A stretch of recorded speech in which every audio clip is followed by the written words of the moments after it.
when that movie came out. Was anything cut from that film? The studio actually legally couldn't trim it. They couldn't cut anything. There is a difference between a blooper and a choice. In most films, a mistake gets buried before anyone sees it. In Blazing Saddles, the mistakes became the whole point. One scene was shot in the wrong place on a road that was never meant to be part of the movie at all. Real people wandered in. Real confusion took over, and instead of doing another take, Brooks kept every frame. Why would a director leave that in? What did he understand that everyone else missed? Take a closer look at this scene. Because the answer is stranger than you think. The clause that made it possible Mel Brooks had final cut. That one clause carried the whole movie. It gave music Brooks the power to protect every wild choice that made Blazing Saddles feel dangerous, fearless, and alive. He did not need to beg the studio. He did not need to earn permission from nervous executives. Warner Brothers could argue, complain, and panic. But Brooks had the legal right to deliver the movie he wanted, and he used that right in full. The first major fight came after a music sneak preview. According to Brooks, the audience loved the film. Warner Brothers had filled the lobby with cattle and placed cowboys with horses outside the theater. So, the whole night already felt strange and loud before the movie even began. Then the crowd started laughing. They were out of their seats. The room was alive. After the screening, Brooks was walking out when someone grabbed him by the back of the neck and guided him straight into the manager's office. It was Ted Ashley, the chairman of Warner Brothers. He was above John Calley, who ran the studio. Ashley handed Brooks a legal pad and a pen, then began dictating changes. The campfire scene had to lose the fart sounds. The horse punch had to go. The old lady beating had to go. The racial slur had to be removed. Brooks later said there were around 20 notes in all, and the list attacked nearly everything that gave the film its bite. Brooks knew what those cuts would do. His answer became one of his most famous lines about studio interference. He said he would have ended up with an 11-minute movie. When Ashley left, Brooks crumpled the notes into a ball and threw them across the office. The paper hit the wall, bounced, and landed in the wastebasket. Calley had been sitting there the whole time in silence. Then he gave the only verdict Brooks needed. Good filing. Brooks later said he removed no sentence, no word, and no facial expression because of that meeting. The film stayed intact. Only one cut was made by choice. Near the end of Lily Von Stupp's seduction scene, which happens in total darkness, Bart originally had a final line telling her that the thing she was so excited about was actually his arm. Brooks decided to trim it himself. The studio did, music, not force him, one line. That was the whole list of real concessions. The movie almost didn't come out at all. Before the fight over cuts, Blazing Saddles almost vanished completely. Brooks described the executive screening as cold and lifeless. Calley chuckled, but the rest of the room stayed dead quiet. The silence was brutal. Nobody laughed. Nobody seemed to know what they had just watched. Then Leo Greenfield, the head of distribution at the studio, said the film was too embarrassing to release. As Brooks told it, Greenfield believed Warner Brothers should accept the loss, bury the movie forever, and keep the studio name away from it. Other executives agreed. They thought the film was too reckless, too wild, and too risky for the company. Producer Michael Herzberg refused to let that be the final word. He booked Screening Room 12 on the Warner lot. It was the largest screening room they had with around 200 seats. Then he invited the people who actually worked around the studio every day. Secretaries came, assistants came, mailroom workers came, the whole crowd was made up of people outside the executive, music, circle. That room exploded with laughter. For that audience, the movie worked exactly as it would later work across the country. The jokes landed. The energy built. The executives had seen a problem. The regular studio crowd saw music, a hit. Calley made the decision that saved the film. Instead of a wide release, he tested Blazing Saddles in 3 cities, New York, Los Angeles, and Chicago. Brooks later said it became Warner Brothers' words. Biggest earner of the summer. Even the world premiere followed the same strange spirit as the movie. It took place on February 7, 1974 at the Puick Drive-In Theater in Burbank. Around 250 invited guests attended, including Cleavon Little and Gene Wilder. They watched the film on horseback. A cast assembled out of catastrophes. Blazing Saddles feels loose because the production itself was built from chaos. Again and again, accidents shaped the final movie.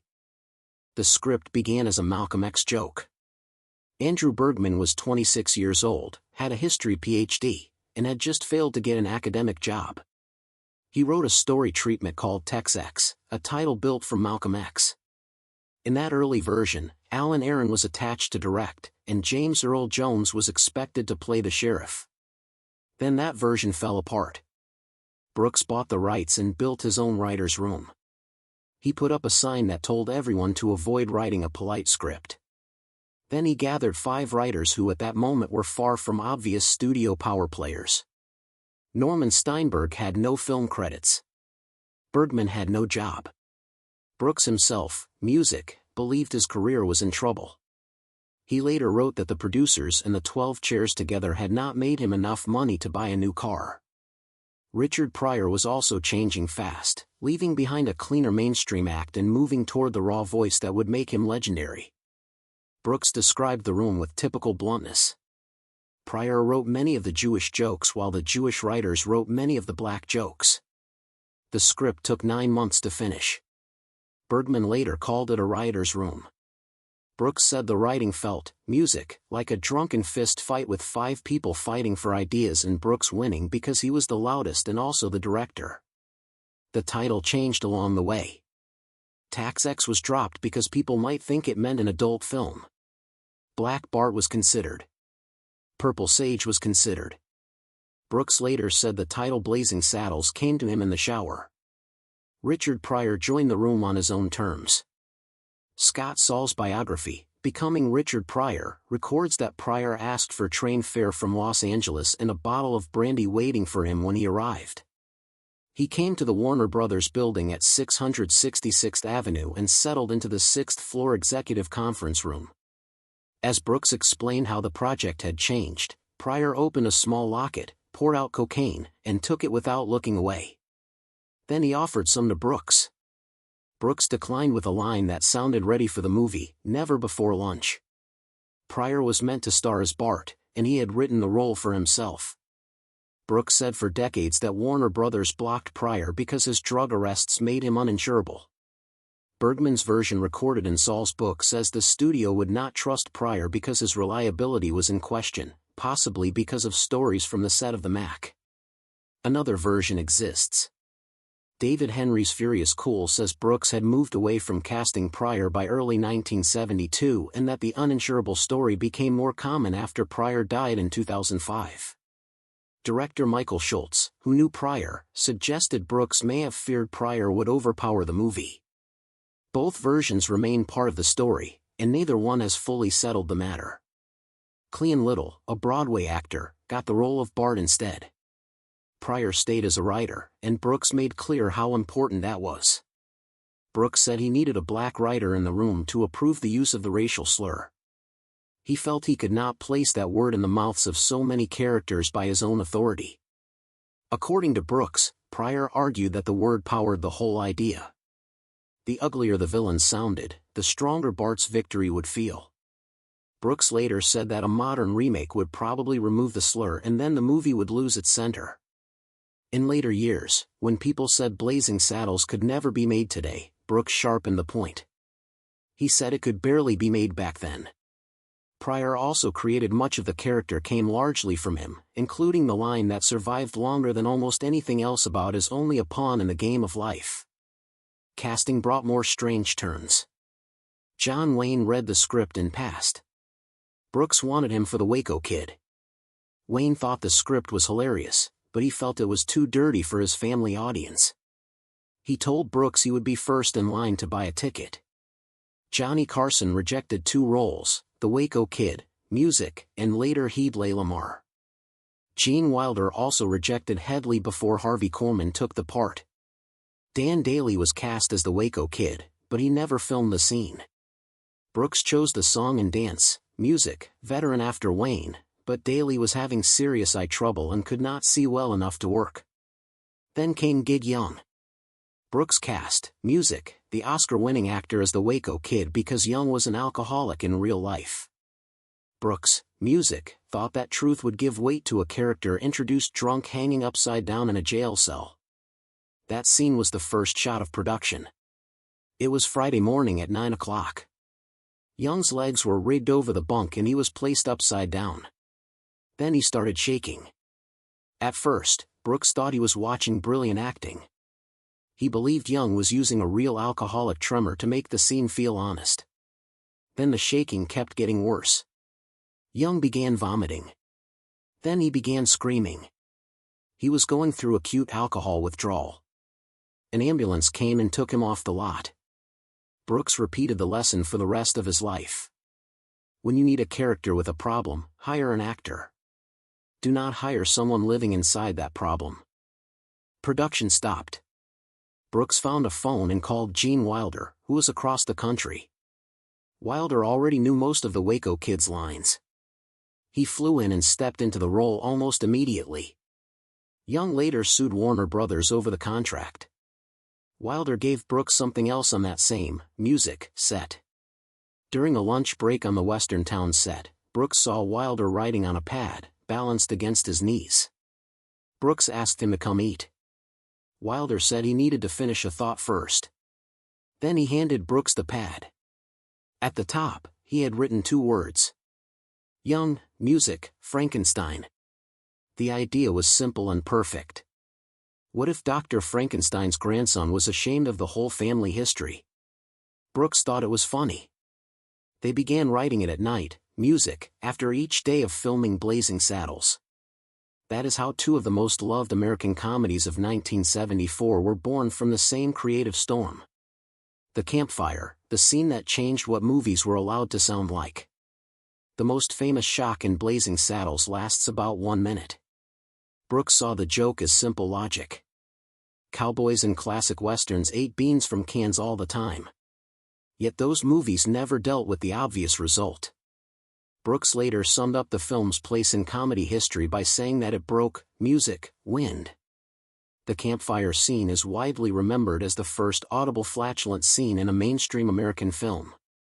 Burton Gilliam, who played the cowboy Lyle, claimed the honor more directly. He said he was the first person in movie history to fart. The filming itself was much less glamorous.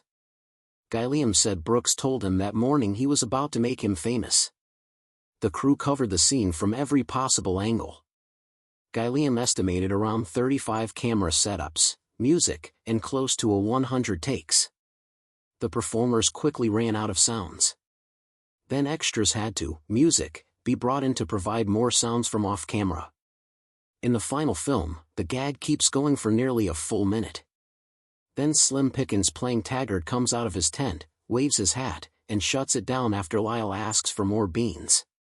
That next decision shows how well Brooks understood the audience. When the sound department worried about the effect, Brooks did not ask them to soften it. He told them to make it louder so the laughter would not cover the next sound. He was already shaping the scene around the reaction he knew it would get. Warner Brothers wanted the whole thing muted. That request was part of Ted Ashley's list. The list ended up in the wastebasket. Television later did what the studio failed to do. When Blazing Saddles aired on TV, the fart sounds were removed. The result became strange in its own way. A line of cowboys silently lifting themselves off their seats in rhythm with no clear reason for what they were doing. There is another layer to the joke. Brooks's own character is named Governor William J. Lettelman. Liedemann was the stage name of Joseph Puel, a real French music hall performer from the 19th century whose act centered on controlled flatulence. So, the scene carries more than a cheap banjo. It also hides a real historical reference inside a moment many people dismiss as low comedy. The horse, and the ex-Detroit Lion. The second scene Ted Ashley wanted removed was the horse punch. was played by Alex Karras. Before acting, music, Karras spent 12 seasons as a defensive tackle for the Detroit Lions. In the 1960s, he moved into acting, and a later generation knew him best as George Papadopoulos on the sitcom Webster. His entrance in Blazing Saddles became one of the film's most famous images. Rides into Rock Ridge on a Zebu. Someone tells him he cannot park it in a red zone. Answers by knocking the man's horse unconscious with one right hand. The scene became iconic, and it also made animal welfare groups angry. The horse was safe. It had been trained to fall on cue. Brooks explained the effect with his usual timing. The horse was trained, and that was the magic of movies. Roger Ebert gave Blazing Saddles, music, 4 stars out of 4. And he used that horse punch as a key part of his defense of the movie. For him, the film's messy structure stopped matching the moment Alex Karras dropped a horse with one clean punch. That was the kind of movie Blazing Saddles became. Every near disaster, every rejected note, every strange casting turn, every risky joke, and every studio panic seemed to push it closer to the version people still talk about. It survived because Brooks had final cut. It worked because the audience understood the joke before the executives did. And it lasted because the chaos was never wasted. The other things nobody cut. Once you notice that Brooks kept the runners who forgot they were on camera, the rest of the film starts to feel different. Suddenly, all the small mistakes, music, sitting in plain sight begin to look less accidental. They feel planned. They feel invited. They feel part of the joke. Cleavon Little's laugh is real. In the scene where Jim tries to comfort a defeated Bart, he gives that warm speech about the salt of the earth, the people of the land, and the common clay of the New West. Then Gene Wilder adds the line, "You know, morons." That line was not in the script. Little had no warning.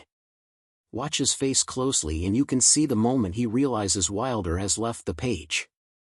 A second later, he loses the fight to stay serious. Brooks kept music. The tape in that small break gives the scene its spark.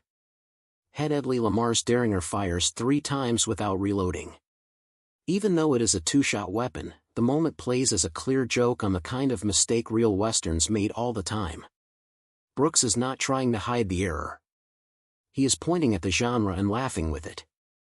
The biker cowboys reveal the same kind of trick. During the pan across the criminals waiting to enlist, one of them lifts his handlebars a little too high. For a moment, you can see that the handlebars are attached to his holster belt. The gag works because the motorcycle was never there. The whole idea lives inside the costume and the film lets us catch it. Then the fake Rock Ridge fight adds another layer. A character crashes through a window and the soundtrack gives us a clean shattering sound. The image does not show the glass breaking yet the sound insists that it happened. That mismatch becomes part of the chaos. Joins that chaos too. In the same brawl, he can be seen fighting Gabby Johnson, who is a Rock Ridge townsperson, music, and should be on his side.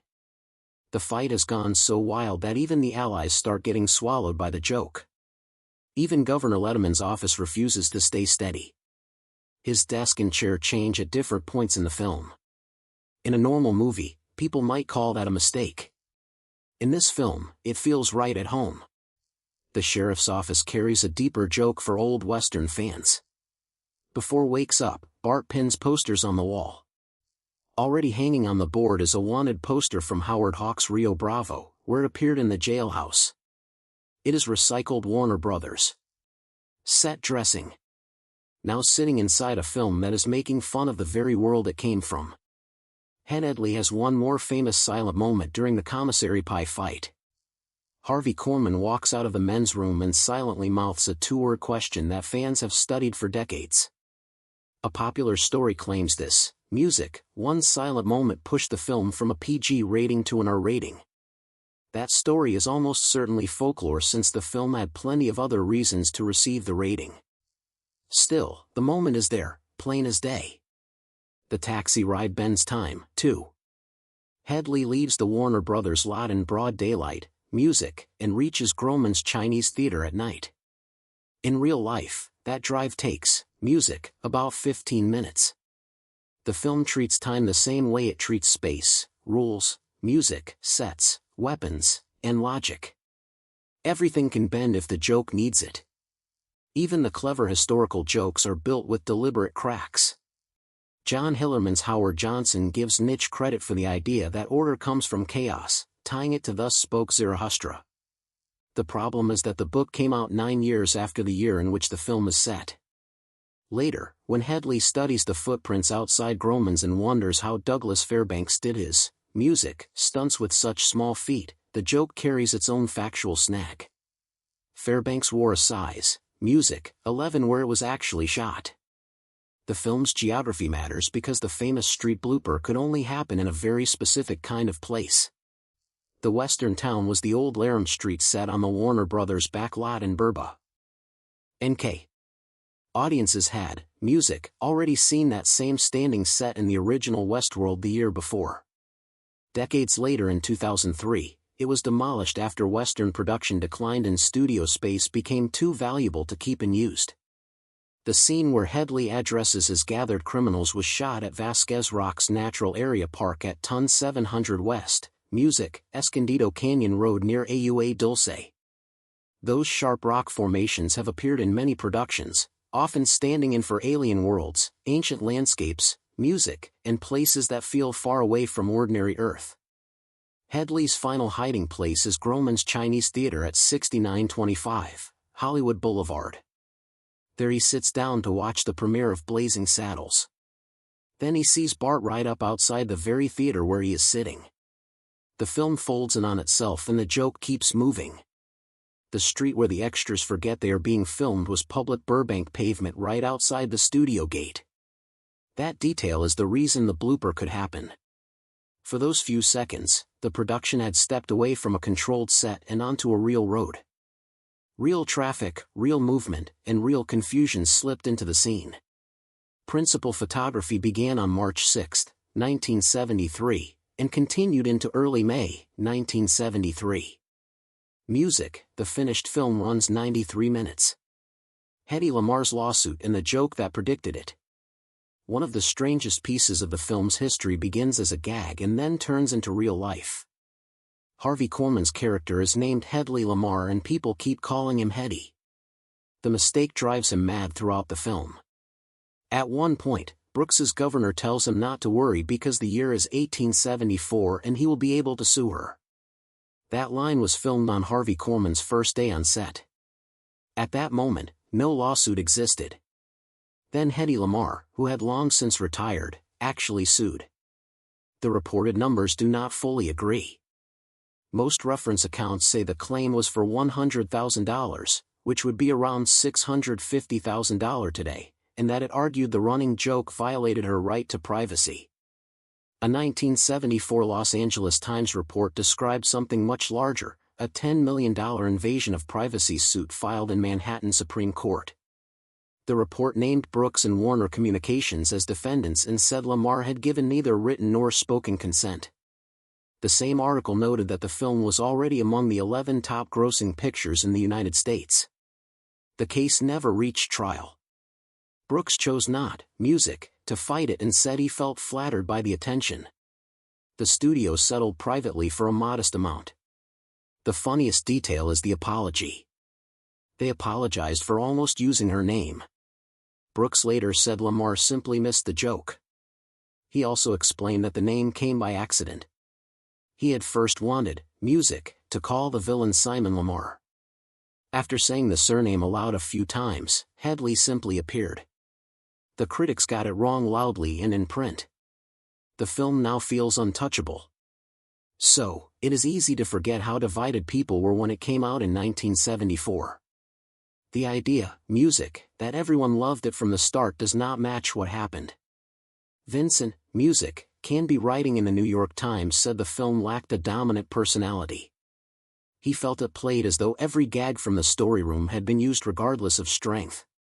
He placed Brooks below Woody Allen and felt Brooks was, music, aiming closer to the Hope and Crosby Road pictures than to Catan or Laurel and Hardy. Gary Arnold's review in the Washington Post ran under the headline Blazing Saddles on a Dead Horse. He called the film a messy and outdated gag machine and said it wasted a sharp title, music, on stale material. Variety admitted that if comedy were judged only by the number of laughs, the film worked. Then it called the movie a raunchy and, music, stretched-out television sketch. John Simon had an even harsher view. He described the film as a pile of anachronisms, irrelevancies, music, and vulgarities beaten into the ground. Some critics understood it right away. Roger Ebert gave it 4 stars out of 4. Gene Siskel gave it 3 stars and predicted it would become one of the year's funniest films. Charles Chaplin in the Los Angeles Times called it irreverent, unlikely, and almost always funny. Brooks himself, music, never expected broad mainstream success. Speaking to Playboy, he said the film had been made for a very small audience. We wrote it for 2 weirdos in the balcony. He ended up finding roughly 100 million of them. What happened on June 28, 2026? There is a clear reason the film returned to the center of the conversation. On Sunday, June 28, 2026, Mel Brooks turned 100 years old. To mark the moment, the American Film Institute did something highly unusual. It reordered one of its signature lists. AFI's 100 Years, 100 Laughs, was first published in June 2000. Back then, Billy Wilder's Some Like It Hot held the top spot, while Blazing Saddles sat at number 6. In an honorary reorganization, AFI moved Blazing Saddles to number 1 and named it the funniest film of all time. The Institute's announcement carried real affection for Brooks. It noted that he had spent years complaining that his film was funnier than Some Like It Hot. AFI President and CEO Bob Gazelle gave the simplest answer. We're happy to right this wrong as Mel celebrates his centennial. He also wished that Brooks would live, to become a 2,000-year-old man. A line Brooks fans would understand instantly. To reach number 1, Blazing Saddles moved past Tootsie, Dr. Strangelove, Annie Hall, Duck Soup, and Some Like It Hot. Brooks also remained the only filmmaker with 3 films in the list's top 15. Blazing Saddles stood at number 1, The Producers at number 11, and Young Frankenstein at number 13. At 100, Brooks was still moving. He placed his career archive with the National Comedy Center before the birthday. He became the subject of Judd Apatow's HBO documentary Mel Brooks, the 99-year-old man. He also continued producing the long-delayed Spaceballs sequel. That is why Blazing Saddles still feels alive. The film was built to break rules, bend reality, expose the seams, and pull the audience into the joke. Decades later, people are still finding new seams. Brooks did not just make a Western parody. He made a film that keeps turning its own mistakes into punchlines. And somehow the joke still has room to